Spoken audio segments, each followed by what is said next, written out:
Have you ever had the feeling that something was watching you in the woods? That eerie feeling you're not alone, even when you should be?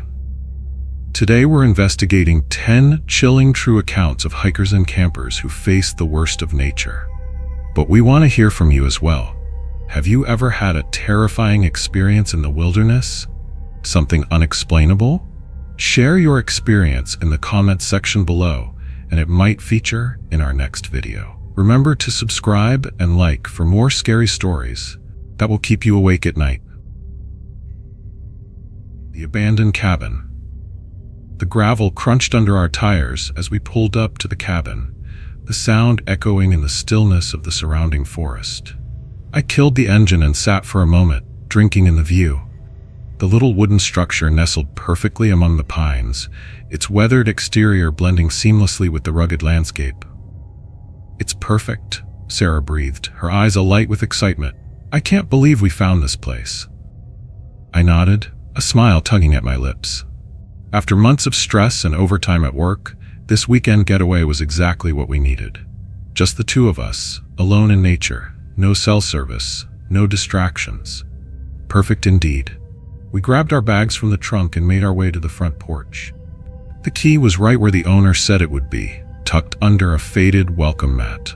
As I turned it in the lock, a shiver ran down my spine. Probably just the cool mountain air, I told myself. The door swung open with a creak, revealing a cozy interior bathed in the warm glow of late afternoon sunlight streaming through dusty windows. A stone fireplace dominated one wall, a plush sofa facing it invitingly. A small kitchenette occupied the far corner, and a ladder led up to what I assumed was a loft bedroom. "Wow," Sarah said, dropping her bag and spinning in a slow circle. "It's even better than the pictures." I had to agree. The place had a rustic charm that immediately put me at ease. We set about unpacking, Sarah claiming the kitchen while I brought our bags up to the loft. It wasn't until I was halfway up the ladder that I noticed something odd. On the coffee table, partially obscured by a stack of old magazines, was a mug. A mug with steam still rising from it. My heart skipped a beat. "Hey, Sarah?" I called down, trying to keep my voice steady. "Did you make coffee already?" "No," she replied, confusion evident in her tone. "Why?" I descended the ladder slowly, my eyes fixed on that mug. As I approached, I could see that it was indeed filled with coffee, the liquid still gently swirling as if it had just been stirred. "Because someone did," I said, my mouth suddenly dry. Sarah appeared at my side, her brow furrowed. "What do you mean? We just got here." I pointed at the mug and watched as understanding dawned on her face, quickly followed by fear. We both stood there, frozen, as the implications sank in. Someone else was here. Someone who had been here very recently. Someone who might still be here. "We need to leave," I whispered, already reaching for Sarah's hand. "Now." But before we could move, a floorboard creaked overhead. Our eyes snapped to the loft, where a shadow shifted just out of sight. "Well?" a gravelly voice called down, laced with a hint of amusement. "Looks like we've got company." Terror flooded my veins as a figure emerged from the shadows of the loft. He was a large man, unkempt and wild-looking, with a tangled beard and eyes that glinted with malice. In his hand, he clutched a wicked-looking hunting knife. "Now," he said, descending the ladder with surprising grace for his size, "why don't we all get comfortable and have a little chat?" What followed was a nightmare I'll never forget.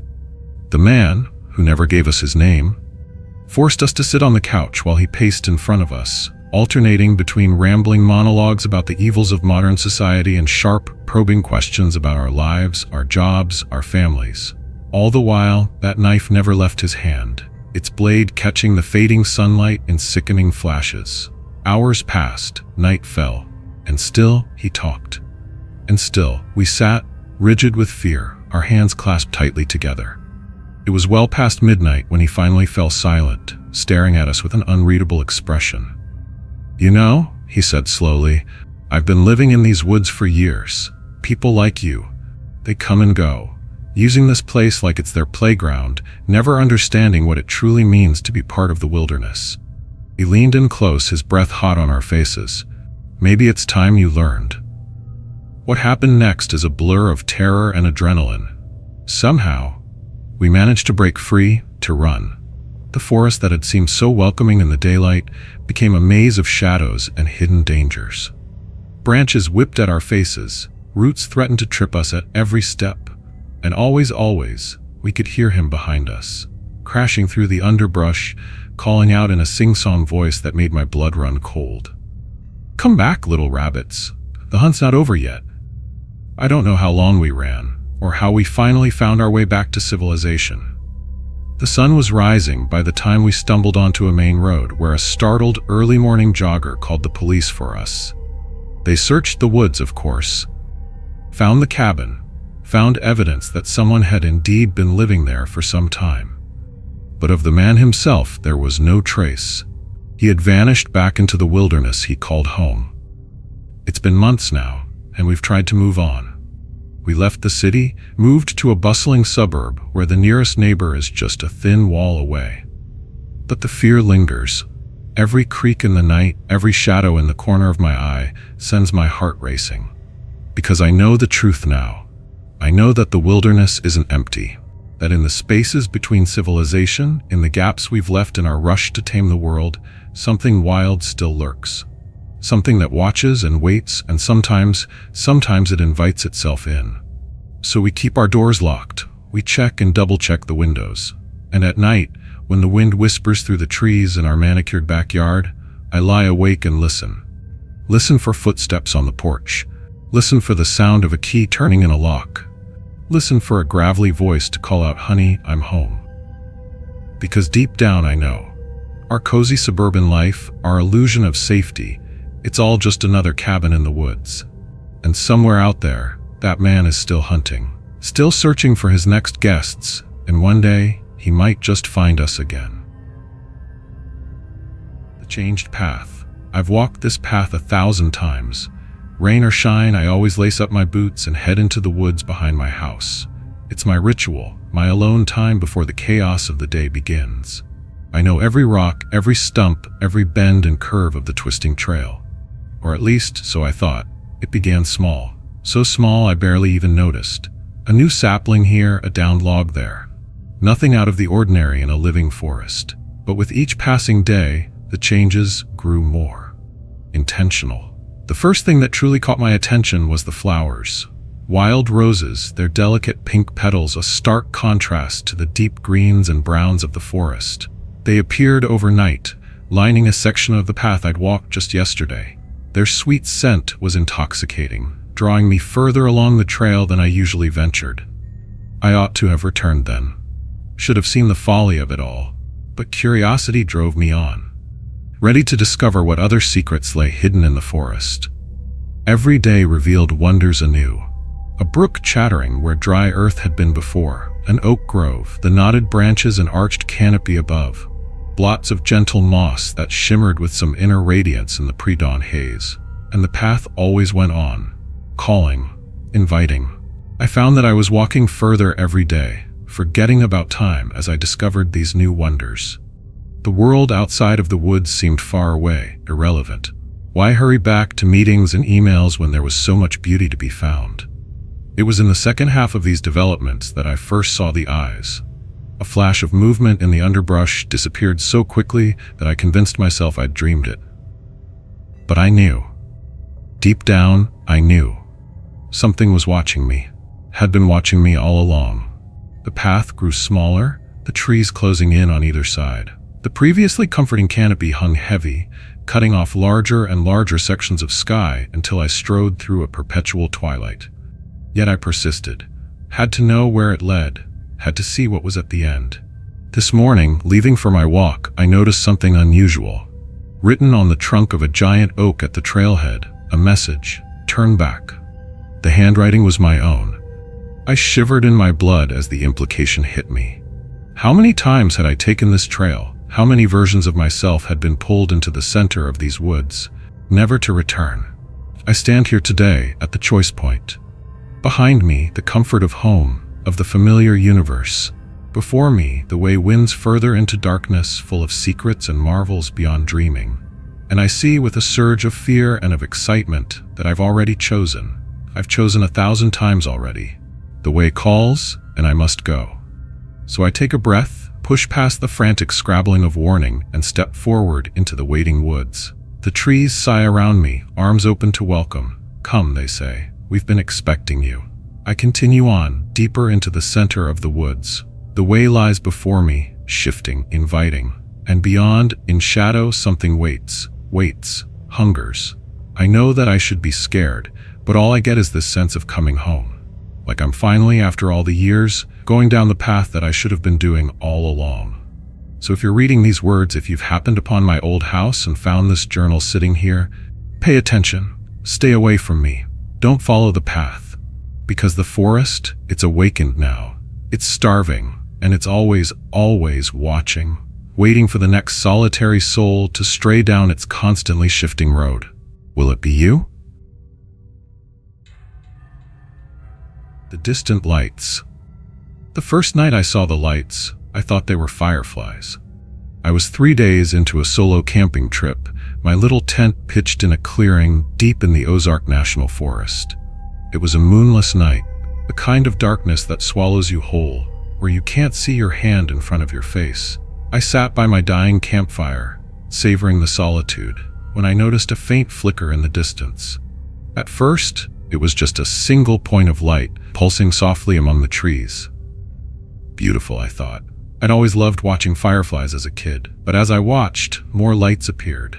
2, then 5, then a dozen, weaving between the trunks in a mesmerizing dance. Something about their movement struck me as odd. Fireflies don't usually swarm like that, and these lights seemed purposeful. They moved with an eerie synchronicity, forming patterns that were almost but not quite recognizable. I stood up, squinting into the darkness. The lights were getting closer, their glow intensifying, and now I could see that they weren't the warm yellow of fireflies, but a cold, pale blue that made my skin prickle. A twig snapped beneath my foot as I took an involuntary step backward. The lights froze. For a long, breathless moment, nothing moved. Then, as one, they surged toward me. I ran. Blind panic propelled me through the forest, branches whipping at my face as I crashed through the underbrush. I could hear them behind me, a soft humming that grew louder with each passing second. The pale blue glow bathed the trees around me in an otherworldly light, casting long, twisted shadows that seemed to reach for me with grasping fingers.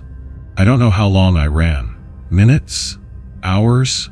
Time lost all meaning in that frenzied flight. When I finally collapsed, lungs burning at the base of a massive oak, I was hopelessly lost.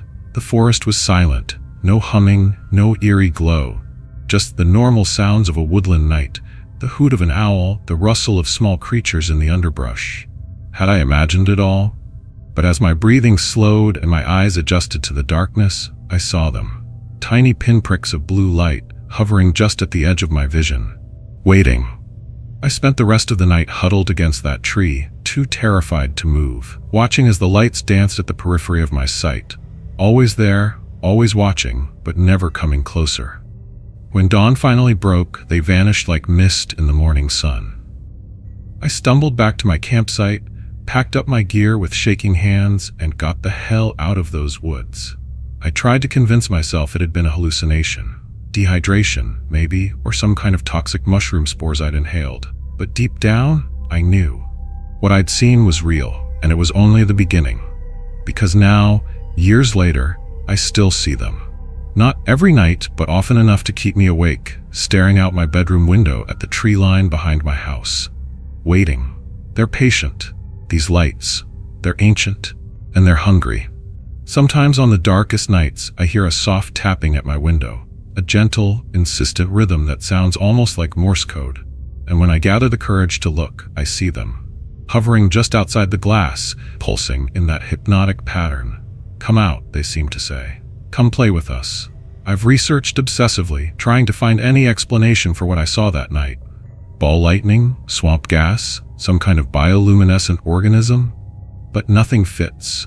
Nothing explains the intelligence behind those lights, the way they moved with purpose, the way they chased me, the way they found me all these years later. I've thought about moving, about fleeing to some big city where the constant glow of streetlights would drown out their ethereal blue. But I know it wouldn't matter. They'd find me. They always find me. So I stay. I keep my curtains drawn and my doors locked. I sleep with a nightlight like a child afraid of the dark, because I am afraid of the dark, afraid of what lurks just beyond the reach of our understanding. And every night as I lie awake listening for that soft tapping, I wonder, what do they want? Why did they choose me? And what will happen when I finally give in to their silent call? Because I know, with a certainty that chills me to my core, that one day I will. One day, the temptation will be too great. I'll open that window, step out into the night, and let those mesmerizing lights lead me into the unknown. And when that day comes, I don't think I'll ever come back. So if you're ever camping in those woods and you see a flicker of blue in the distance, don't watch. Don't wonder. Just run. Run, and don't look back. Because the lights are always waiting, always watching, and they're so hungry. For what, I don't know. But I fear I'll find out soon enough. The tapping is getting louder now, more insistent, and the blue glow seeping under my door is brighter than it's ever been. I think tonight might be the night. Wish me luck, and remember my warning. Don't follow the lights. The found object. The day Emily found the box, our lives changed forever. We were on our annual camping trip, just me and my 8-year-old daughter, enjoying a rare weekend away from the bustle of the city.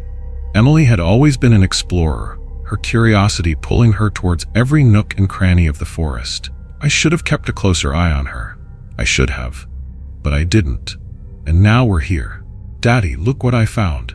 Her excited voice pulled me from my book. She came bounding into our campsite, leaves tangled in her curly hair, clutching something to her chest. What have you got there, sweet pea? I asked, setting my book aside. She held it out proudly. It was a small wooden box, about the size of a paperback novel. But this was no ordinary box. Every inch of its surface was covered in intricate carvings, swirling patterns, strange symbols, and what looked like tiny screaming faces. A chill ran down my spine. Where did you find this, Emily? In a hollow tree, she said, beaming. Can I keep it, please? I hesitated. Something about the box felt wrong. But Emily's eyes were shining with excitement, and I didn't want to dampen her spirit of adventure. Sure, I said finally, but be careful with it, okay? It looks old. If only I had known then what I know now. If only I had taken it from her, buried it deep in the woods, and never looked back. But I didn't. And so it began. The first night back home, I woke to Emily's screams. I rushed to her room to find her sitting bolt upright in bed, her eyes wide with terror. The faces, she whimpered. They were moving. I soothed her as best I could, chalking it up to an overactive imagination and too many campfire stories. But as I tucked her back in, my eyes fell on the box sitting on her nightstand. In the dim glow of her nightlight, I could have sworn the carving shifted, just for a moment. I blinked, and it was still again. Just a trick of the light, I told myself. Just my own tired mind playing tricks. But things only got worse from there. Emily's nightmares increased, each one more vivid and terrifying than the last. She spoke of dark figures lurking in the corners of her room, of whispers in a language she couldn't understand. And always, the box was there, watching, waiting. Strange things began to happen around the house. Objects would move on their own. Shadows would flicker where no shadows should be. And sometimes, late at night, I'd hear a soft scratching coming from Emily's room, like wooden fingers scraping against the inside of the box. I tried to get rid of it. I threw it in the trash, but the next morning it was back on Emily's nightstand. I drove it to a dumpster across town, only to find it sitting in our living room when I returned. I even tried to burn it, but the flames wouldn't catch. The box remained unscathed, its carvings seeming to laugh at my futile efforts. Emily's behavior changed too. My sweet, bubbly little girl became withdrawn and moody. Dark circles appeared under her eyes, and she would spend hours staring at the box, tracing its patterns with her finger. "It wants to be opened, Daddy," she told me one night, her voice flat and emotionless. "It says if I open it, everything will be better." I took her to doctors, to child psychologists, even to a priest, but no one could explain what was happening. No one could help us, and all the while the box sat there, waiting. It was 3 weeks after our camping trip that it finally happened. I woke in the middle of the night to an unnatural silence. No hum of the refrigerator, no tick of the clock, just a heavy, oppressive quiet that pressed against my eardrums. I knew with a certainty that turned my blood to ice that something was terribly wrong. I ran to Emily's room, my heart pounding so hard I thought it might burst from my chest. The door was ajar, a faint, sickly green light spilling out into the hallway. "Emily?" I called, my voice sounding muffled and distant in the strange silence. No answer. I pushed the door open, and the world fell away. Emily sat cross-legged on the floor, the box open in front of her. But it wasn't a box anymore. It was a gaping maw, a portal to somewhere else. Somewhere wrong. Tendrils of shadow writhed around her, caressing her face, twining through her hair. Her eyes, when she looked up at me, were black as pitch. "It's okay, Daddy," she said, but it wasn't her voice. It was older, deeper, filled with a malevolence that made my skin crawl. "They just want to play." I lunged for her, desperate to pull her away from that terrible box. But the shadows were faster. They surged forward, wrapping around my arms, my legs, my throat. I could feel them trying to pull me in, to drag me into that impossible darkness. Emily, or whatever was wearing Emily's face, smiled. "Don't fight it, Daddy. It's better on the other side," they promised. I struggled, fought with every ounce of strength I had. Tears streamed down my face as I reached for my daughter, my fingers just inches from hers. "Emily, please," I choked out. "Don't do this. Come back to me." For a moment, just a moment, I saw a flicker of my little girl in those black eyes, a spark of fear, of recognition, and then it was gone. The shadows surged and the world went dark. I woke up in the hospital 3 days later. They told me they'd found me unconscious in Emily's room, no sign of my daughter anywhere. The box was gone too. That was 6 months ago. The police have stopped looking. The missing posters have faded in the sun. The world has moved on. But I haven't. I can't. Because sometimes, in the dead of night, I hear her. A whisper on the edge of sleep, a giggle just around the corner. And always, always the soft scratch of wood against wood. They're still out there, Emily in that damned box, waiting. And I know deep in my soul that one day they'll be back. One day that portal will open again. And this time, I'll be ready. This time I'll save her. Because that's what fathers do.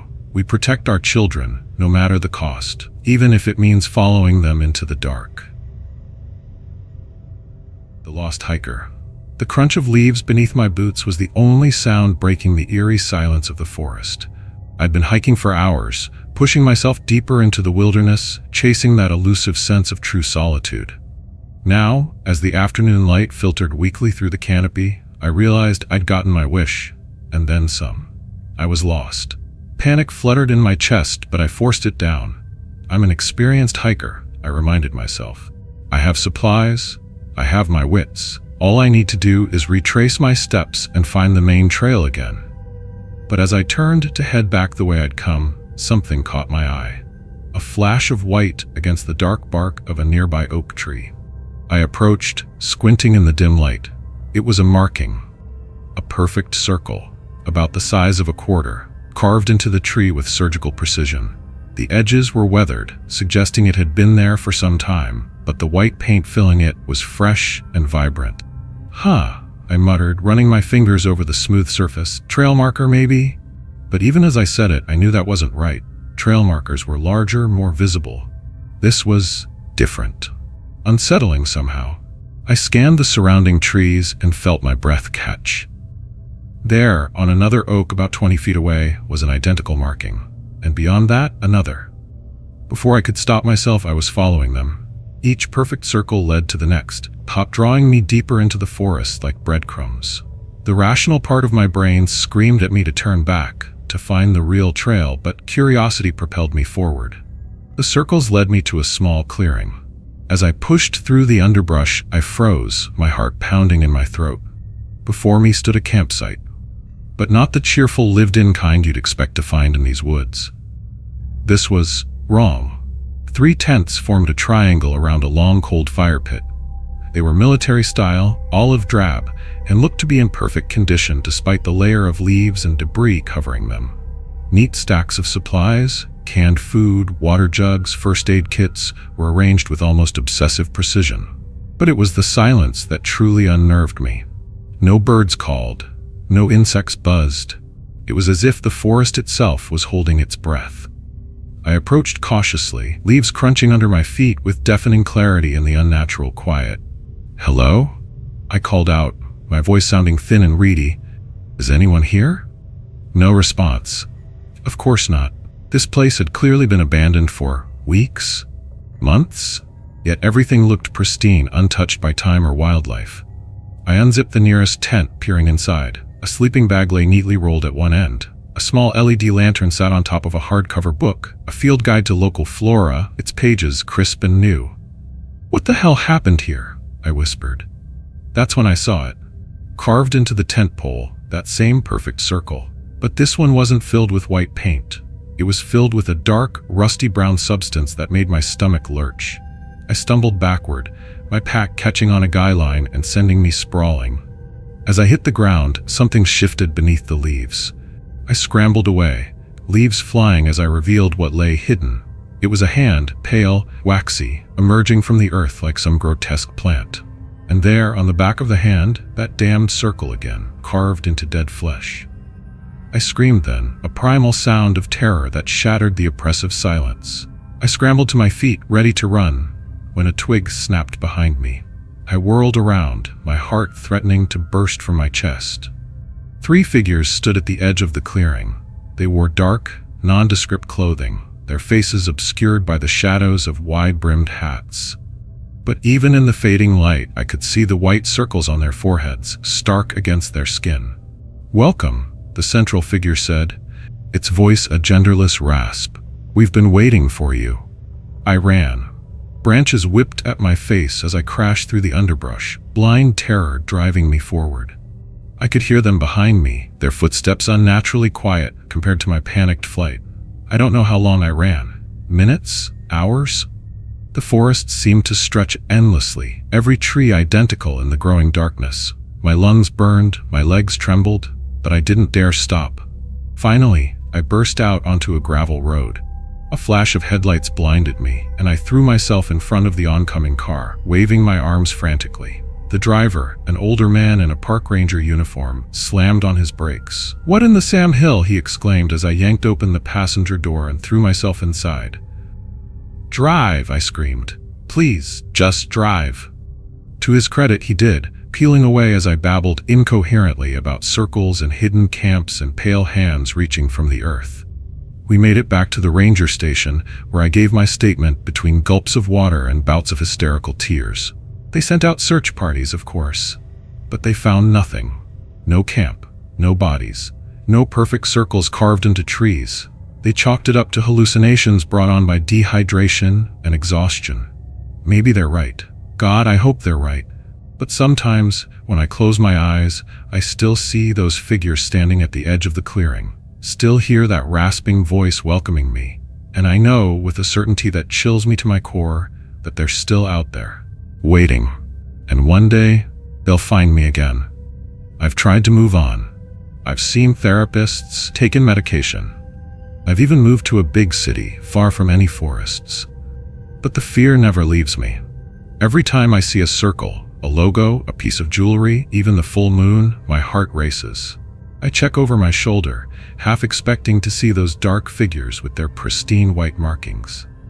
I've become obsessed with researching missing persons cases in national parks. How many of them, I wonder, stumbled across that camp? How many are buried beneath the leaves, their hands reaching up in a final, desperate plea? I've thought about going to the media, but who would believe me? I can barely believe it myself most days, and a part of me fears that drawing attention to it would only bring them out of hiding. So I stay quiet, I stay vigilant, and I warn everyone I care about to stick to marked trails, to never venture off alone into the wilderness. Because the wilderness has eyes. It has hands that reach from the earth, and it's always waiting for the next lost soul to wander into its grasp. Last night, I woke in a cold sweat, the sheets tangled around my legs. In the moment between sleep and waking, I could have sworn I saw a figure standing in the corner of my bedroom, hat brim low, that white circle gleaming on its forehead. But when I turned on the light, nothing was there. Just the usual shadows and silence of a city night. As my heart rate slowly returned to normal, I noticed something on my nightstand. Something that hadn't been there when I went to sleep.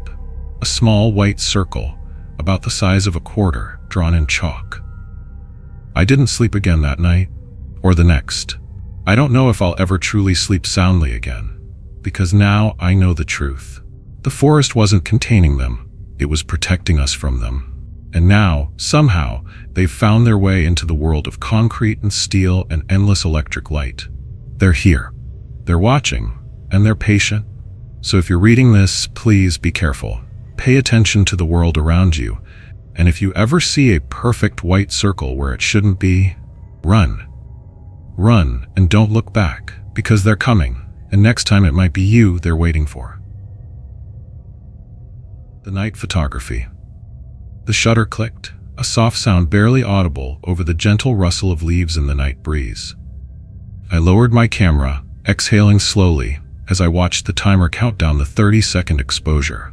This shot was going to be perfect. The Milky Way arcing over a serene mountain lake, the water's surface like polished obsidian, reflecting the starry sky. Night photography had always been my passion, but lately it had become an obsession. There was something about capturing the hidden world that emerged after sunset, revealing secrets that daylight kept hidden. Little did I know just how deep those secrets went. The timer beeped, signaling the end of the exposure. Eager to see the results, I pulled up the image on the camera's LCD screen. My breath caught in my throat. There, at the edge of the frame, was a figure. At first, I thought it was a trick of the light, maybe a tree branch or a rock formation that the long exposure had blurred into a humanoid shape. But as I zoomed in, my blood ran cold. The figure was unmistakably person-shaped, but wrong. Its proportions were off, limbs too long and thin, its head an indistinct blur where facial features should be. I spun around, heart pounding, scanning the shoreline, but I was alone. The lake was still, the forest silent save for the occasional hoot of a distant owl. Shaking my head, I chalked it up to an optical illusion and set up for another shot. This time, I kept my eyes on the spot where the figure had appeared, watching intently as the seconds ticked by. Nothing. Relieved, I checked the new image. My relief evaporated instantly. The figure was there again, closer this time, and it wasn't alone. 3 of them now, arranged in a loose semicircle, all facing the camera. Their forms were clearer in this shot, revealing impossibly elongated bodies, arms that nearly brushed the ground, fingers splayed like spindly branches reaching for the lens. I stumbled backward, nearly dropping my camera. This couldn't be real. It had to be some kind of malfunction, or maybe... A twig snapped in the darkness behind me. I whirled around, fumbling with my flashlight. The beam cut through the night, illuminating nothing but trees and underbrush. But as I swept it back and forth, I could have sworn I saw movement just beyond its reach. Shadows shifting in ways shadows shouldn't. "Hello?" I called out, my voice embarrassingly shaky. "Is someone there?" Silence. Then so faint I almost missed it. A whisper. "See us." I ran. Abandoning my tripod, I clutched my camera to my chest and sprinted back toward the trail. Branches whipped at my face, roots threatened to trip me, but terror kept me moving. All the while, I could hear them. Not footsteps, but a sort of liquid rustling, like silk sliding over leaves. Always just behind me, always just out of sight. I burst out of the tree line onto the gravel parking lot, gasping for breath. My car sat alone under a flickering street lamp, a beacon of normalcy in the midst of madness. I fumbled with the keys, hands shaking so badly I could barely get the door open. As I slid into the driver's seat, movement caught my eye. There, at the edge of the forest, stood a figure. Tall, impossibly thin, its proportions all wrong for anything human. It raised one elongated arm, fingers unfurling in what might have been a wave. I slammed the car into reverse and peeled out of the lot, gravel spraying. I didn't slow down until I hit the main highway, the comforting glow of streetlights and gas stations never looking so beautiful. It wasn't until I got home, doors locked and every light in the house blazing, that I dared to look at my camera again. With trembling fingers I scrolled through the images. They were gone. Every shot of the lake was exactly as it should be. Stars, trees, water. No figures, no distortions. Nothing to suggest the terror I'd experienced was anything but a vivid hallucination. Relief washed over me, followed quickly by embarrassment. Had I really let my imagination run so wild? Maybe I'd been spending too much time alone in the dark. Maybe I needed a break from... Then I saw it. The last image on the memory card. An image I didn't remember taking. It showed my car in the parking lot, illuminated by that single street lamp. And there, pressed against the driver's side window, was a face. Not human. Not even close. Just a vague suggestion of features, like a charcoal sketch that had been smudged and distorted. Its mouth was open impossibly wide, as if it were screaming or laughing. I don't go out at night anymore. I sold my camera gear, changed jobs to avoid late shifts, installed blackout curtains on every window. But it doesn't matter, because now I know the truth. The night is not empty, and the things that live in the darkness, they see us, even when we can't see them. Sometimes, when I'm lying awake at 3 a.m., I swear I can hear that whisper again. Soft, insistent, coming from everywhere and nowhere. See us. And I know, with a certainty that chills me to my core, that one day I'll have to answer. One day I'll have to look. Because they're patient, these things that live in the spaces between light and shadow. They've been waiting a long time for us to truly see them. And now that I know they're there, I don't think they'll ever let me forget. So I keep my eyes closed tight when darkness falls. I tell myself that if I can't see them, they can't see me. But deep down, I know it's a lie. Because the night is watching, always watching. And sooner or later, we all have to face what lurks in the dark. The old logging road. The headlights of my beat-up Jeep cut through the darkness, illuminating a narrow tunnel of trees on either side of the old logging road. I gripped the steering wheel tightly, trying to ignore the growing sense of unease in the pit of my stomach. We shouldn't be out here. Not this late, not this far from civilization. "You sure this is a shortcut, Mike?" I asked, glancing at my best friend in the passenger seat. He nodded, eyes glued to his phone's GPS. "Yeah, man, it'll shave like an hour off our trip. Just keep going straight." In the backseat, Lisa and Jake had fallen into an uneasy silence, a stark contrast to their excited chatter when we'd first set out on this camping trip. I couldn't blame them. There was something oppressive about these woods, something that made you want to speak in whispers, if at all. We'd been driving for nearly an hour on this god-forsaken road, each mile feeling more isolated than the last. The trees pressed in closer, their branches scraping against the sides of the Jeep like gnarled fingers. I swear I could feel the weight of the forest bearing down on us, as if the very air was growing thicker, harder to breathe. "Wait, what's that?" Lisa's voice cut through the silence, making us all jump. I squinted through the windshield. There, about 100 yards ahead, was a dark shape blocking the road. As we drew closer, I could make out the outline of a vehicle. An old pickup truck, its paint job dulled by years of neglect. "Shit," I muttered, slowing to a stop about 20 feet from the truck. "Now what?" We sat there for a moment, the engine idling, all of us staring at the obstacle in our path. The truck just sat there, silent and still, like it had grown up out of the forest floor. "Maybe someone broke down?" Jake suggested, his voice unnaturally loud in the quiet car. "We should check if they need help." I nodded, though every instinct screamed at me to turn around and get the hell out of there. "Yeah, okay. Mike, come with me. You two stay in the car, lock the doors." Mike and I stepped out into the cool night air, our flashlights casting weak beams across the rutted road. As we approached the truck, I could see that its windows were dark, coated in a thick layer of grime. No sign of life inside. "Hello?" I called out, my voice swallowed by the looming trees. "Anyone here? Need help?" No response. Just the soft rustle of leaves in the breeze and the pounding of my own heart. We circled the truck, peering inside with our flashlights. The cab was empty, save for a layer of dust on the dashboard, thick enough to write in. The bed of the truck was similarly abandoned, containing nothing but a few old tarps and a rusted toolbox. "This thing's been here a while," Mike said, running a finger through the dust on the driver's side window. We should probably just try to move it. I nodded, reaching for the door handle. It opened with a protesting creak, and I leaned in to check if the keys were still in the ignition. That's when I saw it. Carved into the steering wheel, crude but unmistakable, a face. 2 deep gouges for eyes, a long slash for a mouth twisted into a grotesque smile, and below it, scratched into the cracked leather, a single word, run.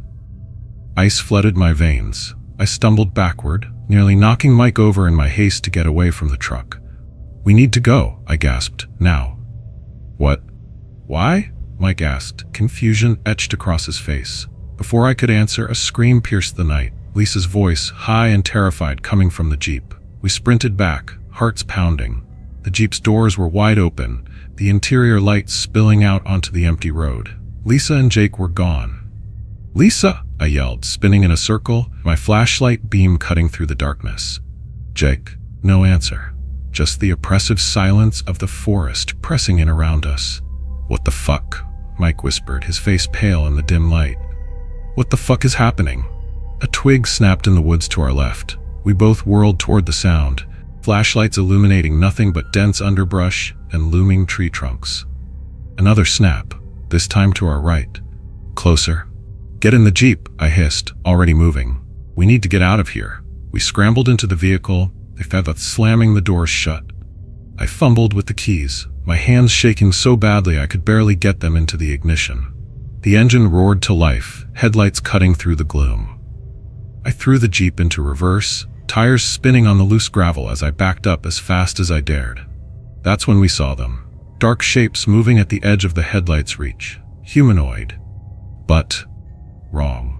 Too tall, too thin, their limbs bending at impossible angles as they glided between the trees. "Go, go, go!" Mike screamed, and I slammed the Jeep into drive, wrenching the wheel to the side to squeeze past the abandoned truck. We tore down the logging road, the Jeep bouncing violently over the uneven surface.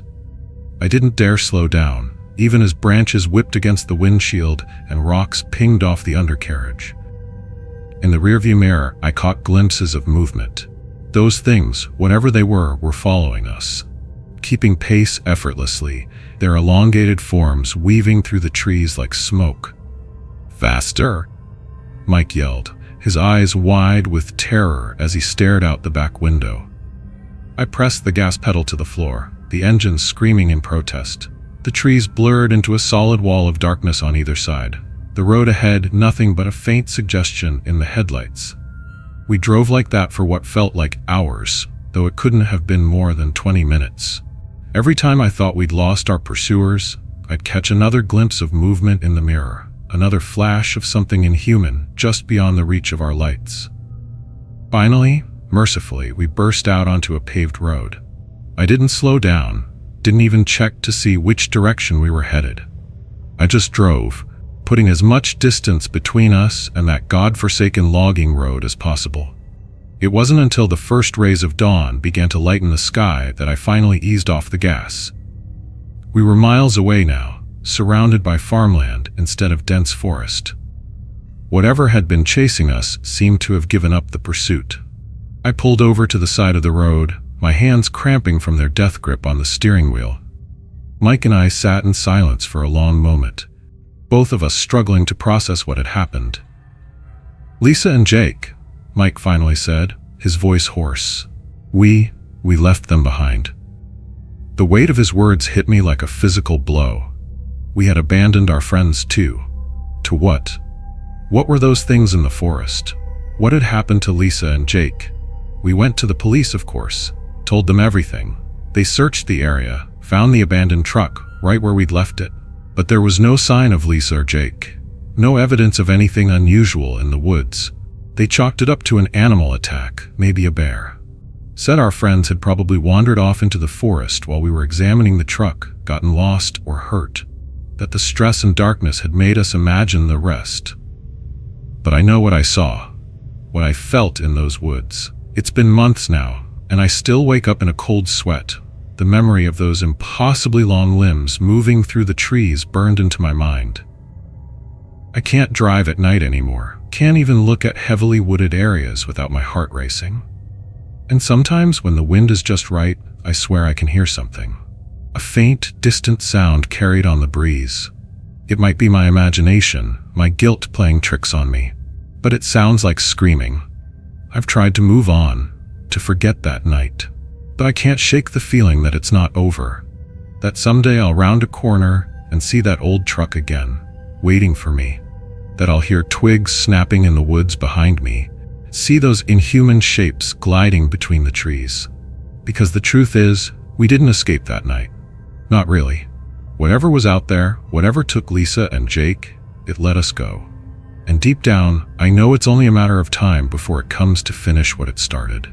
So I keep driving, always on the move, never staying in one place for too long. I avoid forests, stick to well-lit highways and populated areas, but no matter how far I go, I can't outrun the memories. Can't escape the guilt of leaving our friends behind. And every time I see a lonely stretch of road disappearing into dark woods, I remember. I remember the feeling of being hunted, of being nothing more than prey in a game I didn't understand. I remember the terror in Lisa's scream, the inhuman grace of our pursuers. And I wonder, with a dread that never quite leaves me, if next time, I'll be the one left behind. The one whose fate is sealed by a chance encounter on a lonely logging road in the middle of nowhere. Because out there, in the darkest parts of the wilderness, something is waiting, watching. And sooner or later, it will find me again. The summer camp secret. The moment I stepped off the bus at Camp Whispering Pines, I knew something was off. Maybe it was the oppressive silence of the surrounding forest, or the way the other counselors avoided eye contact as we gathered our bags. Whatever it was, it set my teeth on edge. Welcome, everyone. The camp director, a rail-thin woman named Miss Hartley, clapped her hands with forced cheer. We're going to have a wonderful summer. I tried to match her enthusiasm. I really did. This was my first time as a camp counselor, and I was determined to make the most of it. But as we toured the grounds, the weathered cabins, the murky lake, the dense woods pressing in on all sides, I couldn't shake the feeling that we were being watched. The first week passed in a blur of icebreakers, craft projects, and campfire songs. The kids seemed to be having fun, even if some of them were a bit intense. I chalked it up to homesickness and too much sugar. It was on the 8th night that things started to go wrong. I woke to the sound of whimpering. Groggily, I fumbled for my flashlight and swept it across the cabin. All the kids were in their bunks, but little Timmy was sitting bolt upright, his eyes wide and glassy. "Timmy?" I whispered, not wanting to wake the others. "You okay, buddy?" He turned to me, his face eerily blank. "They're singing," he said, his voice flat. "Can't you hear them?" A chill ran down my spine. "Who's singing, Timmy?" But he just lay back down and closed his eyes, as if nothing had happened. I tried to convince myself it was just a bad dream, but sleep eluded me for the rest of the night. Every creak of the old cabin, every rustle of wind through the trees, set my nerves jangling. The next morning, Timmy seemed fine, if a little quieter than usual. But as I looked around at breakfast, I noticed dark circles under several kids' eyes. Had they all had trouble sleeping? I pulled aside Jenny, one of the other counselors. "Hey, did you hear anything weird last night?" She hesitated, chewing her lip. I'm not sure. I thought I heard singing, but it was probably just the wind, right?" Before I could respond, Miss Hartley appeared, her smile a little too bright. "Everything all right here?" We both nodded, but I couldn't help noticing the way Jenny's hands shook as she walked away. That night, I was determined to stay awake. I sat by the cabin door, straining my ears for any unusual sounds. For hours, there was nothing but the usual nighttime noises of the forest. Then, just as my eyelids were starting to droop, I heard it. A faint, melodic humming coming from somewhere in the woods. It was beautiful in a haunting sort of way, but something about it made my skin crawl. I crept outside, flashlight in hand. The humming grew louder as I approached the tree line, but I couldn't pinpoint its source. It seemed to be coming from everywhere and nowhere at once. Suddenly, movement caught my eye. A small figure darted between the trees, heading deeper into the forest. "Hey!" I called out, my heart pounding. "Stop!" I chased after the figure, branches whipping at my face as I plunged into the darkness. The humming grew louder, more insistent, drowning out the sound of my own ragged breathing. I burst into a small clearing and skidded to a halt, my blood turning to ice in my veins. There, in a circle of moonlight, stood a group of children, our campers. They swayed in unison, their eyes closed, mouths moving in sync with that ethereal humming. And in the center of the circle, I clapped a hand over my mouth to stifle a scream. It was Miss Hartley, but not as I'd ever seen her. Her body was twisted, elongated, her fingers stretching into impossible claws. And her face, it was a writhing mass of shadows with only her teeth visible and a rictus grin. She turned to me, that terrible mouth opening wider. "Join us," she rasped, her voice a chorus of whispers. "Join the song." I ran faster than I've ever run in my life, crashing through the underbrush, my lungs burning. I didn't stop until I reached the main road, where I flagged down a passing truck. The police came, of course. They searched the camp, the woods. They found nothing. No Miss Hartley, no kids, no evidence of anything unusual. Just an empty summer camp, as if everyone had simply vanished into thin air. They didn't believe me. How could they? I barely believed it myself, but I knew what I saw, what I heard. It's been years now, but I still wake up in a cold sweat some nights, that haunting melody echoing in my ears. I've tried to move on, to forget. But every summer, when the days grow long and the nights grow warm, I can't help but wonder. Are they still out there, in those dark woods? Are they still singing? And how many more children will answer their call? I've done my research since then, digging into the history of Camp Whispering Pines. What I found chilled me to the bone. The camp, it turns out, was built on the site of an old logging town. A town with a dark secret.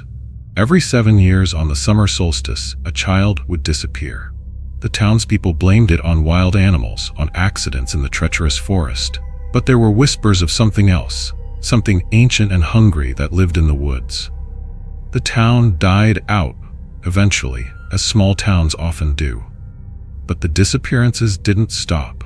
Every 7 years, like clockwork, a child would vanish from the surrounding area, until the summer camp was built. I've tried to warn people, I've sent anonymous tips to the authorities, posted on forums, even tried to contact the families of the missing children, but no one wants to believe. It's easier to blame negligence or tragic accidents than to face the truth. The truth that something old and evil lives in those woods. Something that feeds on innocence and sings a song so beautiful it can lure children to their doom. I keep a calendar now, marking off the years. It's been 6 years since that terrible night at Camp Whispering Pines, which means next summer. God help us all when the singing starts again. Sometimes, in my darkest moments, I wonder if I should have joined them that night. If I had stepped into that circle, let the song wash over me, would I understand now? Would the nightmare stop?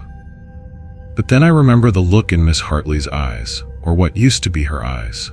The hunger there, the alien intelligence that looked out from behind that twisting face, and I know I made the right choice. Still, the song calls to me. In the rustle of leaves, in the whisper of wind through trees, I hear echoes of that melody. And a part of me, a small, secret part that I try to ignore, wants to answer. Because that's the true horror of what happened at Camp Whispering Pines. Not just the monster in the woods, not just the missing children, but the knowledge that even now, years later and hundreds of miles away, a piece of me is still there in that moonlit clearing. Still swaying to the rhythm, still singing the song. The Vanishing Trail.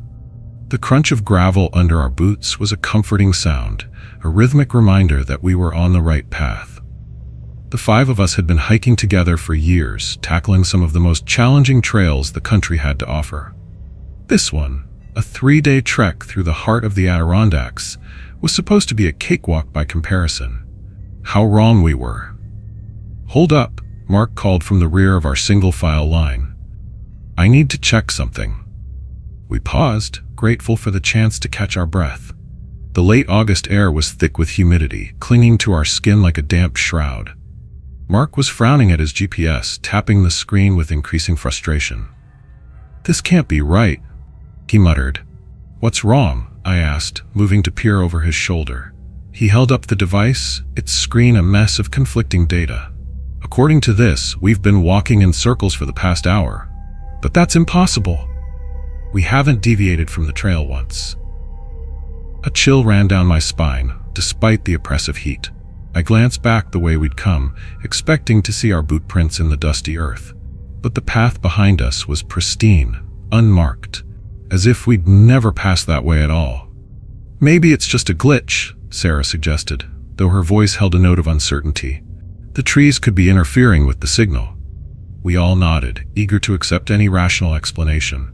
But as we continued our hike, an uneasy silence fell over the group. Each of us was hyper-aware of our surroundings, searching for familiar landmarks, anything to confirm we were still on the right track. But nothing looked familiar. The trees seemed to press in closer with each step, their branches reaching out like gnarled fingers. Shadows deepened, despite the afternoon sun that should have been high overhead. "Guys," Lisa's voice was barely above a whisper. "Look at this." She was pointing at a large oak tree, its trunk easily 5 feet in diameter. Carved into the bark was a crude arrow, pointing off to our left. "That wasn't there a minute ago," Tom said, his face pale. "I swear it wasn't." We stood there, frozen, staring at the impossible arrow. As we watched, the bark seemed to ripple, the arrow elongating, urging us to follow its direction. "We should go back," Sarah said, her voice shaking. "This isn't right." But when we turned, the path behind us had vanished. Where there had been a clear trail moments before, there was now only dense underbrush, as if the forest had swallowed our way home. Panic set in then.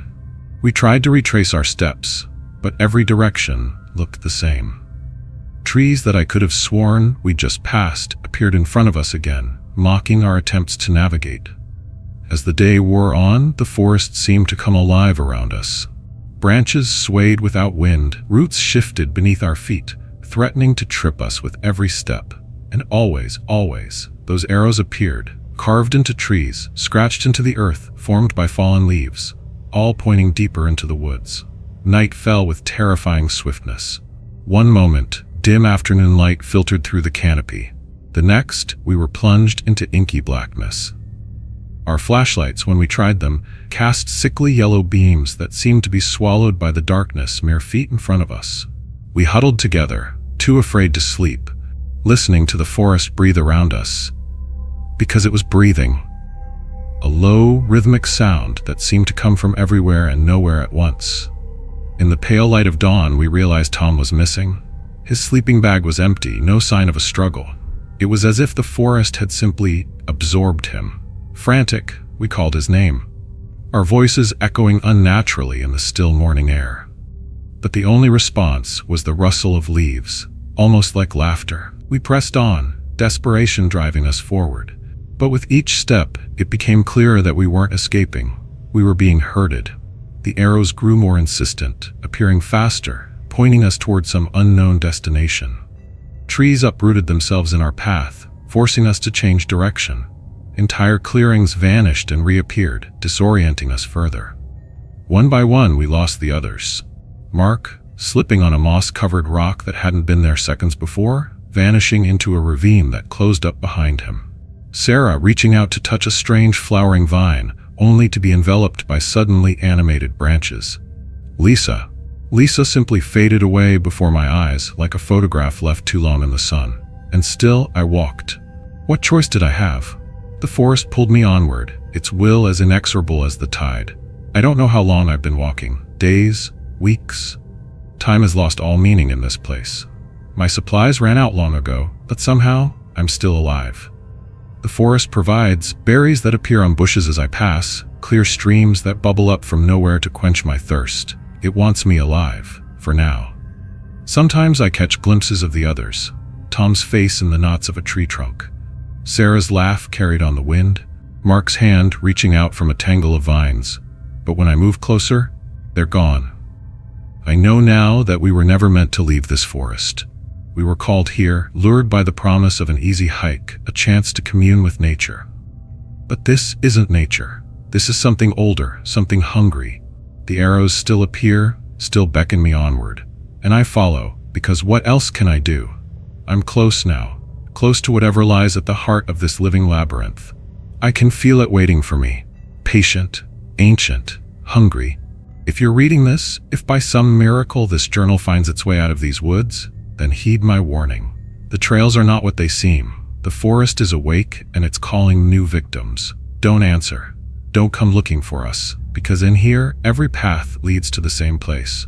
And the forest always wins. The whispering trees. The first time I heard the trees whisper, I thought I was losing my mind. I'd been in the Hoh rainforest for weeks, my little research station, a lonely outpost in a sea of green. As a bioacoustician, I was there to study the soundscape of one of the quietest places on Earth, to capture the subtle symphony of wind through leaves, the patter of rain on moss-covered branches, the soft footfalls of creatures unseen. What I didn't expect to hear were words. It started as a faint susurration at the edge of my perception, a sound so quiet, so fleeting, that I initially dismissed it as a trick of the wind. But as the days wore on, it grew more insistent, more deliberate. I'd be adjusting my equipment, and suddenly there it was, a soft exhalation that sounded almost like, "Listen." I'd whirl around, heart pounding, only to find myself alone in the vast, primordial forest. Sleep became elusive. I'd lie awake in my tent, straining my ears, convinced that just beyond the nylon walls, something was trying to communicate. The rational part of my brain insisted it was simply pareidolia, the human tendency to find patterns and randomness. But another part, a more primal part, knew better. The trees were speaking, and they wanted me to hear. I threw myself into my work with renewed fervor, setting up additional microphones, analyzing spectrograms late into the night. My colleagues back at the university grew concerned about my increasingly frantic emails, my wild theories about arboreal communication. "You need a break, Dr. Chen," my department head wrote. "The isolation is clearly getting to you." But I couldn't leave. Not when I was so close to something. It was on the night of the new moon, when darkness blanketed the forest in an impenetrable shroud, that everything changed. I sat in my tent, headphones on, listening to the day's recordings. The usual ambient sounds of the forest filled my ears, the distant hoot of an owl, the rustle of small creatures in the underbrush. And then, clear as day, a voice. "They're coming." I ripped off my headphones, my heart thundering in my chest. That hadn't been a whisper, hadn't been something that could be explained away. That had been words, as crisp and clear as if someone had spoken directly into my microphone. With trembling hands, I rewound the recording. There it was again. "They're coming." The voice was neither male nor female, neither old nor young. It was simply there. A branch snapped outside my tent, and I nearly jumped out of my skin. Clutching my laptop to my chest, I unzipped the tent flap and peered out into the inky blackness. The forest was alive with whispers. They came from everywhere and nowhere, a cacophony of urgent, overlapping voices. I caught fragments. Danger, run, too late. Each more chilling than the last. I stumbled out of the tent, spinning in place, trying to make sense of the impossible chorus surrounding me. The massive trunks of ancient trees loomed in the darkness, their branches seeming to reach for me. "What's coming?" I shouted, my voice shrill with panic. "What danger?" The whispers grew louder, more insistent. I clapped my hands over my ears, but it did nothing to block out the sound. It was as if the voices were inside my head now, a deafening roar of warning and fear. And then, as suddenly as it had begun, it stopped. The silence that followed was deafening. I stood there, gasping for breath, straining to hear anything. The rustle of leaves, the call of a night bird. But there was nothing. The forest had gone completely, unnaturally still. A faint glow caught my eye. At first I thought it was my imagination, a product of eyes straining in the darkness. But it grew stronger, a sickly green luminescence seeping up from the ground like toxic fog. The earth beneath my feet began to tremble. I ran. Blind panic propelled me through the forest, branches whipping at my face as I crashed through the underbrush. The green glow chased me, casting writhing shadows that seemed to reach for me with grasping fingers. I don't know how long I ran, or in what direction. My world narrowed to the pounding of my heart, the burning in my lungs, and the terrible certainty that if I stopped, I would die. When I finally burst out of the tree line onto a logging road, I was miles from my camp. I flagged down a passing truck, babbling incoherently about whispering trees and glowing ground.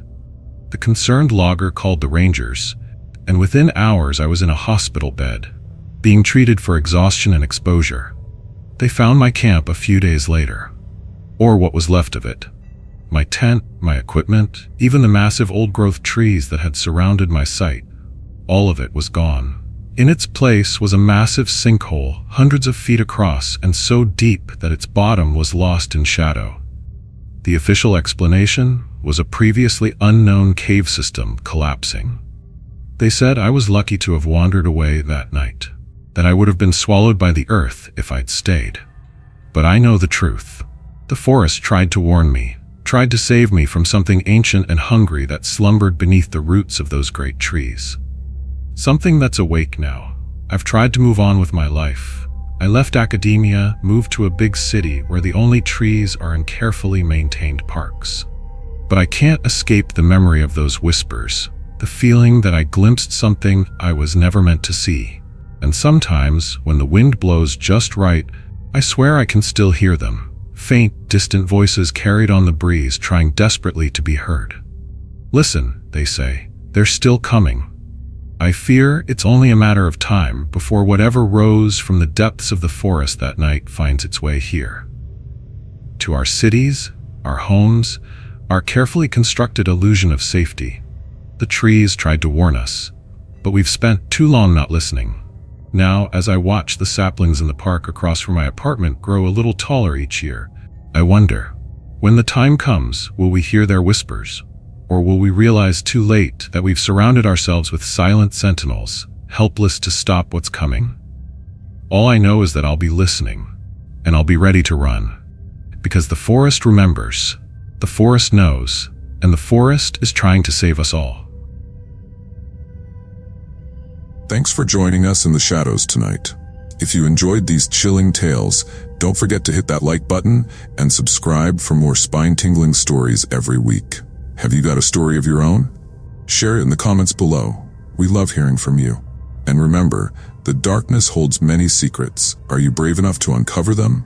Until next time, keep your lights on and your doors locked. Sweet nightmares.